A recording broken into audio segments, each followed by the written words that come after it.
नहीं करेंगे। इसका यह मतलब है कि हमें कर्ता बनकर कोई कार्य नहीं करना है। जब तक सेवा नहीं करेंगे तब तक आगे का रास्ता नहीं मिलेगा। जो प्रवृत्ति में हम बिना काम काम कामना ममता इत्यादि से करेंगे तो वो सेवा होगी। सेवा करना परंतु बदले में कुछ नहीं चाहना।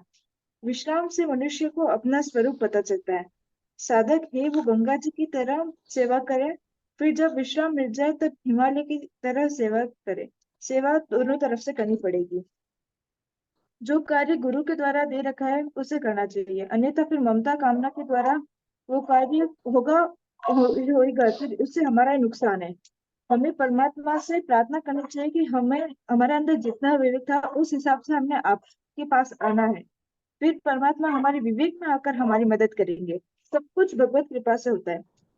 ये बात हमें मान लेनी चाहिए। फिर भी लोग कहते हैं कि हमारे ऊपर कृपा नहीं है। हमें उन्हें ये बोलना चाहिए कि हमें मनुष्य जन्म मिला है वही सबसे बड़ी कृपा है। सब कुछ परमात्मा का है, यह बात स्वीकार कर लेनी चाहिए। जब तक संसार को अपना मानोगे तब तक परमात्मा का अनुभव नहीं होगा। नारायण नारायण। वाह, बहुत अच्छा।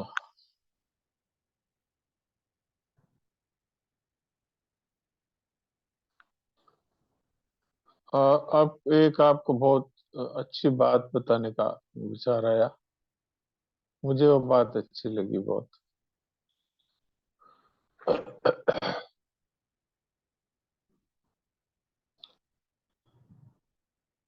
सभी मनुष्यों की ये मांग है कि हर समय हमारे प्रसन्नता बनी रहे। ये सभी की मांग है, छोटा हो बड़ा हो, अनपढ़ हो पढ़ा लिखा हो, धनवान हो गरीब हो, यहाँ तक कि पशु पक्षियों में भी ये मांग है। छोटे से छोटे जीव जंतुओं में भी ये मांग है। सब समय प्रसन्नता रहे, सब समय आनंद रहे।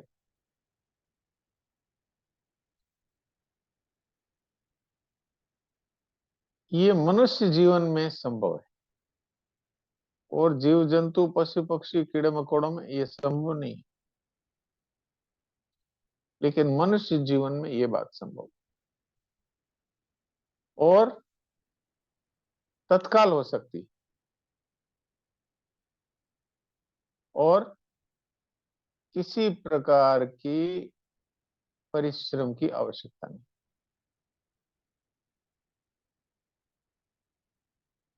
तो सभी लोगों को बड़ा अच्छा लगेगा कि अरे ऐसी बात है जिसमें कोई श्रम भी नहीं है और तत्काल हो सकता है।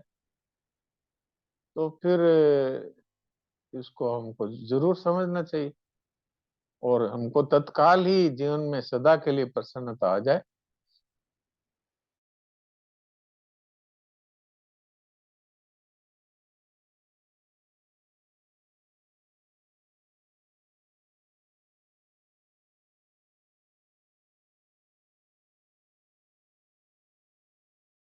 किसी प्रकार के दुख का प्रवेश नहीं, और हर समय प्रसन्नता। और जिसको हम अपनी भाषा में तनाव, स्ट्रेस, चिंता, भय, घबराहट, बेचैनी ये कहते हैं ना, और प्राय लोगों से पूछते हैं क्या हाल है, तो साधारण भाषा में हाँ सब ठीक है। लेकिन गहराई से पूछो तो हर व्यक्ति तनाव में है, चिंता में है, घबराहट में है, बेचैनी में है। गहराई से पूछो तो कितनी तरह की चिंताएं उसको घेरे हुए है। वो अपने एकदम जो नजदीकी है उनके सामने कहता है, हर एक के सामने नहीं कहता। सभी तो हाँ ठीक है, सब अच्छा है, ऐसे ही बोलता है। तो ऐसा जीवन हम सबको मिल सकता है, और अभी मिल सकता है, जब चाहे तभी मिल सकता है। तो उसका उपाय उपाय बहुत सरल है। जैसे मैंने कहा, किसी प्रकार का श्रम भी नहीं, और तो तुरंत हो सकता है। तो कितने लोग यहाँ जो सुन रहे हैं, लगभग 51 परिवार सुन रहे हैं, इसमें से ऐसा कोई है जो ऐसा जीवन नहीं चाहता हो? क्योंकि जो चाहता हो वो हाथ खड़ा करे तो सभी करेंगे। कोई ऐसा है जो नहीं चाहता हो तो हाथ खड़ा करे, तो पता लग जाएगा सब चाहते हैं। तो किसी ने हाथ खड़ा नहीं किया। इससे मालूम होता है कि सबको वो जीवन चाहिए। और तो मैं आपको ये विश्वास दिलाता हूँ कि वो जीवन हम सबको अभी प्राप्त हो सकता है। आज हम सत्संग से उठे हैं उससे पहले पहले।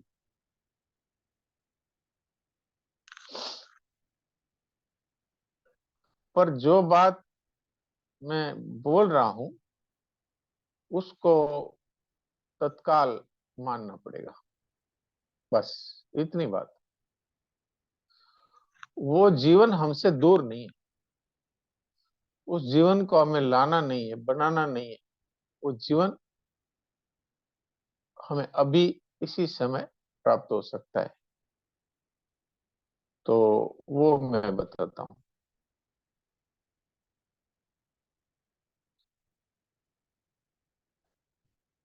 वो है सत्संग के द्वारा। तो आप कहेंगे कि फिर तो हम सत्संग तो बराबर कर ही रहे, तो अभी तक वो जीवन क्यों नहीं प्राप्त हुआ? अभी जो हम कर रहे हैं ये सत्संग नहीं है, ये है सत्य चर्चा। सत्य चर्चा का अर्थ है सत्य के बारे में बातचीत। दो या दो से अधिक व्यक्ति बैठ करके विचार विनिमय करते हैं अथवा सत्य के बारे में चर्चा करते हैं। एक होता है सत्संग, एक होता है सत्य चर्चा, और एक होता है सत्य चिंतन। हमने यहाँ पे जो चर्चा सुनी, फिर एकांत में बैठ करके, जैसे हमारे लिखती है दोनों बहनें, ये राधिका और प्रांजल, और जयेश भाई भी लिखते हैं। तो जो लिखते हैं वो जा करके उसको दोबारा से पढ़ें और उसका चिंतन करें। जो नहीं लिखते हैं वो जो सुना हुआ है वो हम बाद में भूल जाते हैं। तो इसलिए सत्संग से उठते ही जाके एकांत में बैठ करके इन बातों को एक बार पुनः मन में दोहराएं, और जो जो याद आ जाए उन पे हम गहराई से विचार करें। इसको कहते हैं सत्य चिंतन।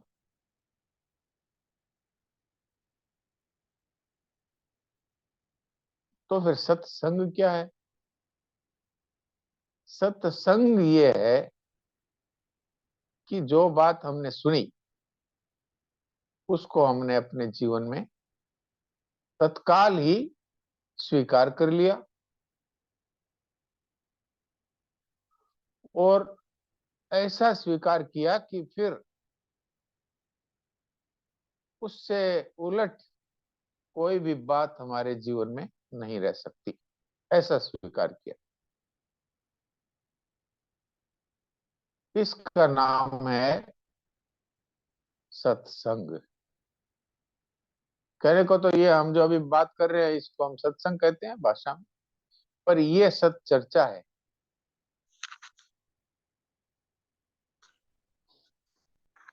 तो वो सत्संग क्या है?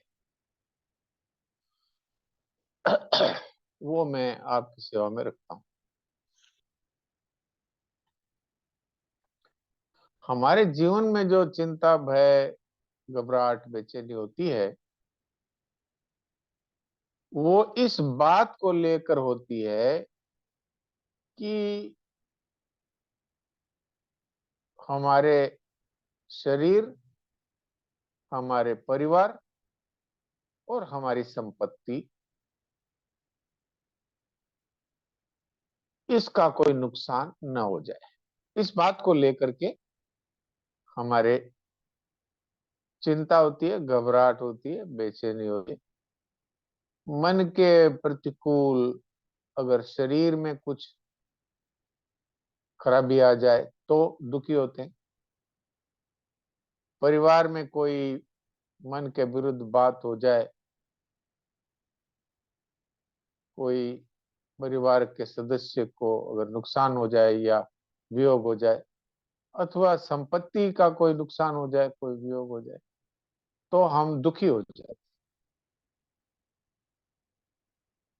पर क्या कोई बता सकता है कि इन चीजों का होना या न होना हमारे हाथ में है क्या?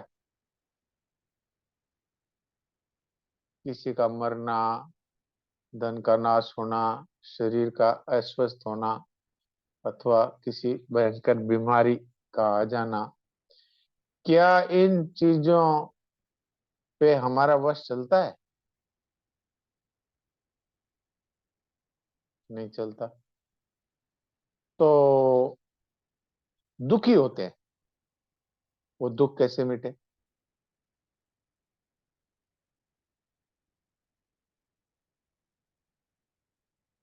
तो वो दुख इसलिए होता है कि परिस्थितियों को हम नहीं बदल सकते, लेकिन फिर भी ये चाहते हैं कि ये परिस्थिति ना आए, इसलिए दुख होता है। जबकि हमारे हाथ में नहीं है। शरीर में कोई बीमारी आ जाए, हम कुछ नहीं कर पाते। कोई मर जाए परिवार में, तो हम कुछ नहीं कर पाते। धन संपत्ति चली जाए तो हम कुछ नहीं कर पाते। अगर हम कर पाते होते तो हम उस परिस्थिति को आने ही नहीं देते, बदल ही देते। पर ये हमारे हाथ में नहीं। तो क्या हम ये नहीं विचार कर सकते कि जो हमारे हाथ में नहीं है उसकी इच्छा हम नहीं करें? क्या इच्छा? ये नहीं आए, ये नहीं हो, ये नहीं हो, ये हो जाए, ये हो जाए, ये हम नहीं करें। अब इसमें कठिनता क्या है? आप चाहेंगे तो भी होगी, आप न चाहेंगे तो भी होगी। आप चाहेंगे अच्छी परिस्थिति आ जाए तो भी आ जाएगी, चाहेंगे तो भी नहीं आएगी, और नहीं चाहेंगे वो भी आ जाएगी। तो फिर चाहने का फायदा क्या है? ये बात अगर अभी समझ लें तो अभी हम दुख से मुक्त हो सकते। अभी भाई, जो चीज हमारे हाथ में नहीं है उसके लिए हम दुखी नहीं होंगे। हाँ, हम कोशिश करें कि बीमारी ना आए, हम कोशिश करें कि घाटा ना लगे, हम कोशिश कर सकते हैं। वियोग के बारे में हम कोशिश भी नहीं कर सकते। घाटे के न लग आने के लिए हम चेष्टा रख सकते हैं। बीमारी न आए इसके लिए हम स्वास्थ्य का ध्यान रखें, सही भोजन करें और सही जीवन रखें अपना। पर मृत्यु के बारे में हम कुछ कर भी नहीं सकते, वियोग के बारे में हम कुछ कर भी नहीं सकते। तो एक उपाय है कि होई सो होई, राम रचि राखा, को करी तर्क बढ़ावे शाखा। अब हम शांत हो सकते हैं। अभी ठाकुर जी की इच्छा से जो होगा वो हमारे लिए मंगलमय है। तो आज ही, अभी से हम इस दुख से बच सकते हैं। तो अगर हमने इसको अभी स्वीकार कर लिया अभी, तो ये सत्संग है। नहीं तो सत चर्चा है। सत चर्चा तो हम सुनते आ ही रहे हैं लगातार। पर इसको स्वीकार कर लिया तो सत्संग हो गया। और सत्संग की कितनी महिमा है, मैं आपको क्या बता सकता हूँ। आप तुलसीदास जी महाराज की बात सुनिए। तात स्वर्ग अपवर्ग सुख धरिय तुला एक अंग, तुल न ताहि सकल मिली जो सुख लव सत्संग। यानी एक तरफ आप स्वर्ग का सारा सुख रख दें, मोक्ष के सारे सुख रख दें एक पलड़े में, और एक पलड़े में हम संसार के सत्संग का एक लव, लव किसको कहते हैं? सेकंड का भी 60वां हिस्सा, यानी घंटे का 60वां हिस्सा मिनट, और मिनट का 60वां हिस्सा सेकंड, और सेकंड का भी 60वां हिस्सा फल और लव।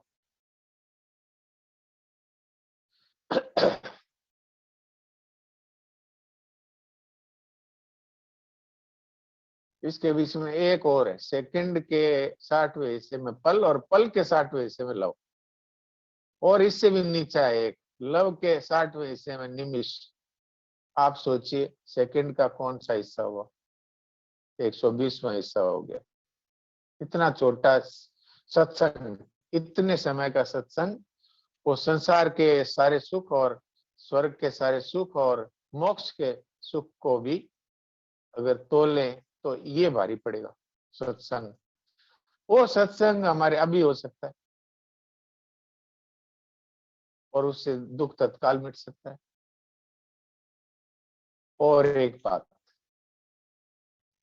दो तरह से दुख होता है, एक होता है हमारे मन की बात न होए तो, और एक हमारे मन के न चाहने वाली बात होए तो। ये तो हो गया एक।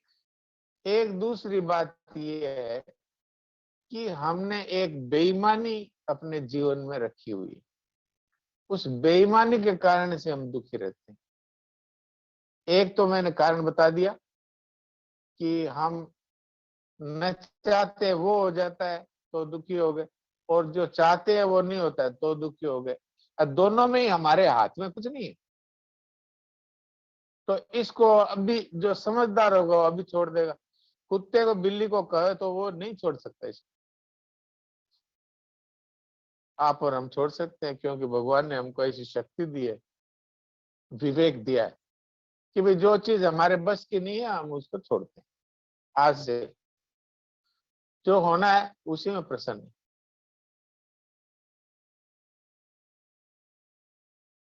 हाँ, ये निमिष की बात। तो एक दूसरा कारण है हमारे दुख का, वो बेईमानी है। वो बेईमानी है दूसरा कारण। आप कहेंगे बेईमानी कैसे? बेईमानी ऐसे है कि जो कुछ भी हमें मिला है वो किसी ने दिया है, उसको हमने कहा ये मेरा है।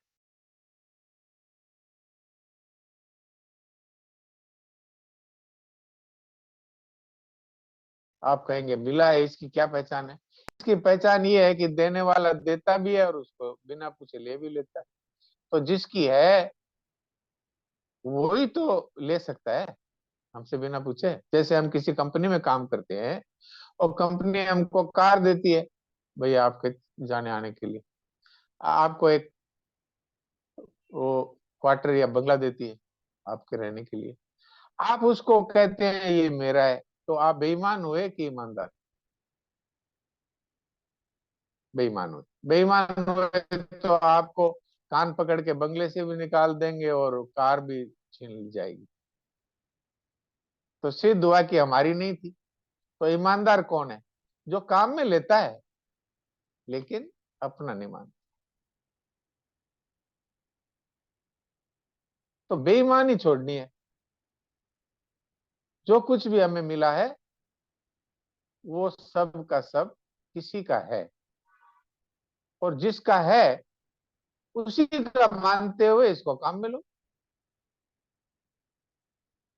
फिर कोई बात नहीं, किसका है उसका है, और वो ले ले और बहुत अच्छी बात। अपने क्या दिक्कत है, अपनी चीज ही नहीं। अब हम क्या करते हैं? तीन चीज है हमारे पास, ये शरीर है, परिवार है और संपत्ति है। अब शरीर में कुछ बीमारी आ जाती है तो हम, मेरा शरीर है इसमें बीमारी आ गई, अब तो ठीक है तो रो बैठ के, क्योंकि मेरा है। अच्छा, दूसरे लोगों के शरीरों में बीमारी आती है, हम अपने पड़ोसी के आसपास के लोगों के बीमारी देखते हैं तो हमारे कोई चिंता होती है क्या? पर मेरा है इसलिए चिंता है। अरे ये भी अब मेरा न माने, जिसका है वो चिंता करे तो फिर ठीक है, फिर कोई दिक्कत नहीं। तो संपत्ति मेरी है, अब उसमें नुकसान हो गया तो रो रहे हैं। और भी संपत्ति लोगों की है, भूकंप आ गया, कितने लोगों के मकान खत्म हो गए, हमारे कोई परेशानी नहीं। मेरा है इसलिए परेशानी।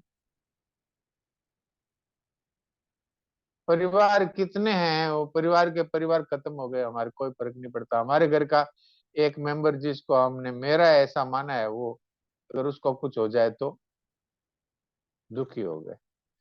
तो दुखी क्यों हुए? कि जो चीज हमारी नहीं है उसको हमने अपना माना, तो बेईमानी तो हुई ना। तो एक हम बेईमानी से दुखी है, और एक हम दुखी है जिस पर हमारा वश नहीं है, उसको भी ये नहीं होना चाहिए, ये होना चाहिए। तो एक एक जगह हम मूर्खता से दुखी है, और एक जगह हम बेईमानी से दुखी है। अब मूर्खता और बेईमानी आप छोड़ेंगे कि कोई और छोड़ेगा? और आज अभी छोड़ेंगे कि 1 घंटा बाद छोड़ेंगे, 1 दिन बाद छोड़ेंगे, 1 साल बाद छोड़ेंगे, 1 जन्म बाद छोड़ेंगे? फिर ये बात कोई बताने वाला मिलेगा कि नहीं, फिर ये मौका मिलेगा कि नहीं? और इस जीवन में इसी तरह मूर्खता और बेईमानी दो को रखते हुए और दुखी रहेंगे, पूरी जिंदगी दुखी रहेंगे, और मरेंगे भी दुख के साथ।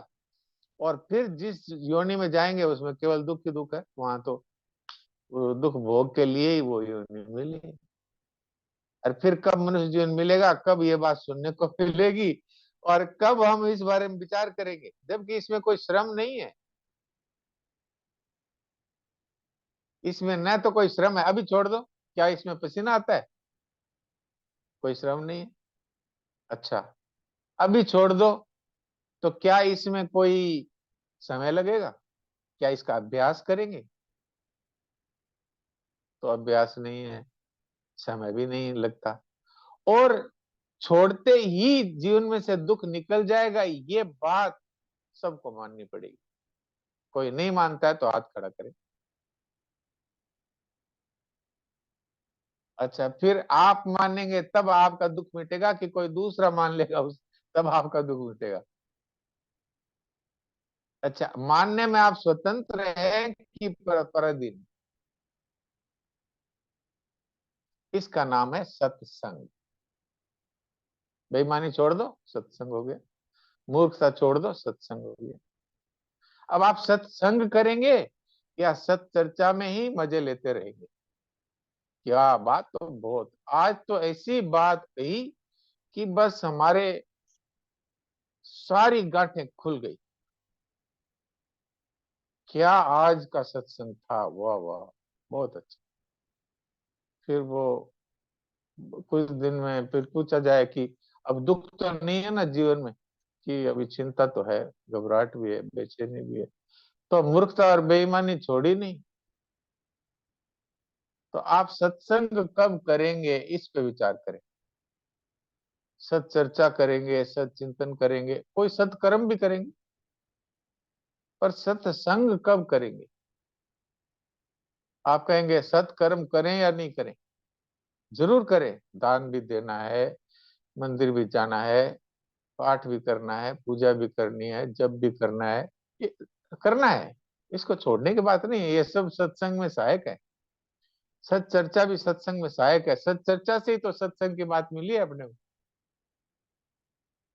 तो सत चिंतन है, ये भी सहायक है, पर ये सत्संग नहीं है। सत्संग वो है कि एक क्षण के सत्संग से ही बस हो गया, सदा के लिए दुख सदा के लिए जीवन से चला गया। अब आप बता दीजिए कि बेईमानी छोड़ते ही दुख जाएगा कि नहीं, और मूर्खता छोड़ते ही दुख जाएगा कि नहीं, और सदा के लिए प्रसन्नता रहेगी? वो क्यों रहेगी? कि वो प्रसन्नता हमारा स्वरूप है, वो हमें प्राप्त हो जाएगा, बस आत्मा का अनुभव हो जाएगा तत्काल। अब जो आत्मा अनुभव के लिए जन्म जन्म मुनि जतन कराई, वो अभी हो सकता है, पर हो सकता है तब कि वो एक क्षण का सत्संग हम अभी करें, ये नहीं कि फिर करेंगे, अच्छा सुना है अब देखेंगे, फिर कहें बात तो बहुत जोरदार है। बात तो ठीक है, लेकिन हम कब इसको अपने जीवन में उतारेंगे? अगर भविष्य में छोड़ेंगे तो भविष्य बहुत बहुत लंबा है, अभी करें तो अभी हो गया। क्या करना है? जो मिला है वो प्रभु का है, अपना नहीं। वो चाहे जब ले जाएं, चाहे जब रखें रखें, जब तक हम सेवा कर देंगे, ले जाएंगे तब हम कहेंगे वाह जी बहुत अच्छा। जैसे कोई अपने पास कोई धरोहर रख जाए कि भाई मैं जा रहा हूँ तीर्थ करने, तो ये मेरा सामान घर में रहेगा तो चोरी हो जाएगा, या आप रख लो, आऊंगा जब ले लूंगा। तो वो आके जब मांगता है तो हम बेईमान हो तो कह देंगे कि मुझे दिया ही नहीं, चल। तो हम हो गए चोर बेईमान। और खुश हो गए कि अरे जो को है भाई, आग लगो, संभला दियो, बहुत अच्छा। तो हम ईमानदार हो गए। तो खुश होएंगे, वो ले जाने से हम खुश होएंगे। तो जिस दिन हम संपत्ति में घाटा लगने से खुश होएंगे कि भाई जिसकी थी वो ले ली, चलो हमारा जोखा मिटा। जिस दिन हम शरीर में कोई रोग आएगा उस दिन खुश होएंगे कि वो तो ठाकुर का है, अब वो जाने, अपने तो आनंद है।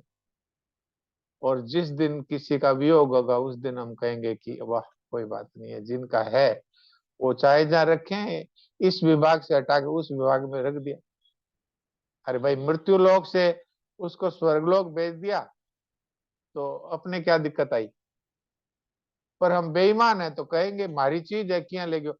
भगवान नाराज होते हैं कि मैंने दी थी और ये देखो बेईमान कह रहा है मेरी है, ये कैसे ले गए? मैंने तो दी थी, अब मुझे जब जरूरत हुई तब मैंने इधर से उधर रख दी, इस डिपार्टमेंट से उस डिपार्टमेंट में इसको रख दिया।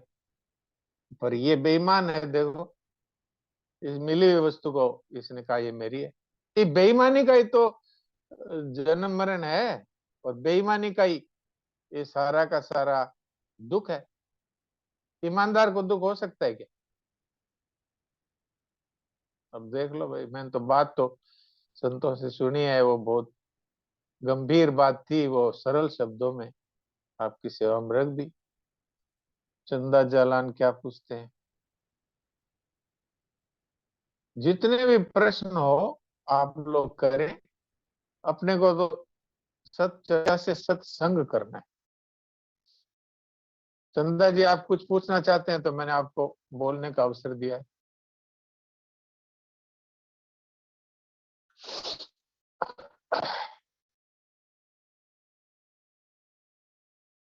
लगता है कोई ऐसे खड़ा हो गया। तो किसी का कोई प्रश्न नहीं है तो इस बात को आज और अभी स्वीकार कर लें, भाई आज से हम बेईमानी नहीं रखेंगे, और आज से हम ये जो मूर्खता है इसको अभी छोड़ते हैं। दो बातें हैं, सरल सरल है, दोबारा कह देता हूँ। मूर्खता तो ये है कि जिस पर हमारा वश नहीं है उसी को हम ऐसा होना चाहिए, ऐसा नहीं होना चाहिए, ये मन में रखते हैं। ये मूर्खता है। ऐसा होना चाहिए और उसी को लेके बैठे रहते हैं, ऐसा होगा, ऐसा होना चाहिए, ऐसा होगा, और वो नहीं होता है तो दुखी रहते हैं। और ऐसा नहीं होना चाहिए, ऐसा नहीं होना चाहिए, और वो हो जाता है तो दुखी होते हैं, जबकि हमारा इस पर कोई वश नहीं है। तो मूर्ख और किसका नाम है कि जिस पे वश नहीं है उसी को करने की सोचता है, जिस पे वश नहीं है उसी के नहीं होने की सोचता है, वही तो मूर्ख है। तो मूर्ख से छोड़ दो, अभी दुख मिट जाएगा। और बेईमानी छोड़ दो, जिसकी चीज है उसी की। समय तो 2-2.5 मिनट ही रहा है। एक छोटी सी बात और कहनी है इस विषय में। भगवान ने भी ये बात गीता जी में कही है, रामायण जी में कही है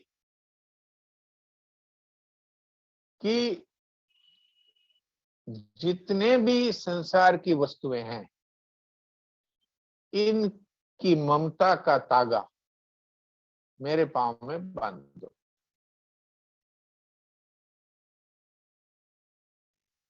भाई धन है, परिवार है, पत्नी है, बच्चा है, संपत्ति है, ये मेरी है, मेरी है, ऐसे हमने एक धागे जोड़ रखे हैं।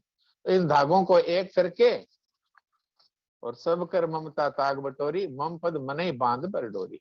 मन से ही कह दिया प्रभु ये सब आपके, आज के बाद मैं इनकी चिंता नहीं करूंगा, नहीं करूंगी।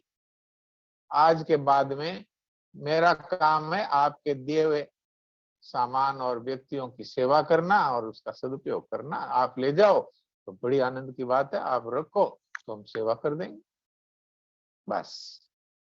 तो ये मूर्खता और बेईमानी छोड़ते ही ये सत्संग हो गया। ये अभी हो सकता है, अभी उठने से पहले पहले ही हो सकता है कि भाई हमने ये, अब हमने इसको स्वीकार कर लिया, तो हो गया सत्संग। और उस सत्संग का फल है कि वो मोक्ष और स्वर्ग और संसार के सारे सुखों को एक तरफ रख दो और एक तरफ वो एक क्षण का सत्संग रख दो, वो सबसे भारी रहेगा। तो वो आज हमको मिल गया। तो अब कुछ सेकंड बाकी रहे हैं, इसलिए इसी विचार के साथ में और हम लोग इस सत्संग को स्वीकार करें।